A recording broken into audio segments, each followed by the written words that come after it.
మరణించారు. కదిలించిన సంఘటన, అలాగే అన్ని రకాలుగా చనిపోయిన తర్వాత వారి కుటుంబ సభ్యులకి వాళ్ళు చేసిన దాదాపు 5 మందికి అవయవదానం చేశారు. అది మనస్ఫూర్తిగా వాళ్ళందరికీ నేను చేతులెత్తి మొక్కుతున్నాను. ఇది చాలా అరుదుగా చనిపోయిన పుట్టెడు దుఃఖాన్ని గుండెల్లో పెట్టుకొని కూడా అవయవదానం చేసినందుకు వారి కుటుంబానికి, ముఖ్యంగా వారి సతీమణికి, వారి అబ్బాయికి మనస్ఫూర్తిగా నా ధన్యవాదాలు, అభినందనలు, అంటే ధన్యవాదాలు తెలియజేస్తా ఉన్నాను. అభినందనలు దేనికి అని అంటే, పుట్టెడు దుఃఖం మనసులో పెట్టుకొని కూడా ఎదురుగా మన తండ్రి,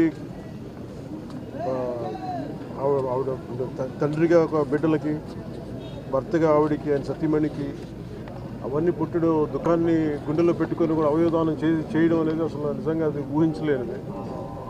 ఇది ప్రత్యేకించి నేనే వద్దామని మొన్న నుంచి ప్రయత్నం చేస్తామంటే ఫైనల్కి ఈరోజు కుదిరింది. మనస్ఫూర్తిగా వారికి చనిపోయిన దానికి వారికి సంతాపాన్ని కూడా తెలియజేస్తా ఉన్నాను.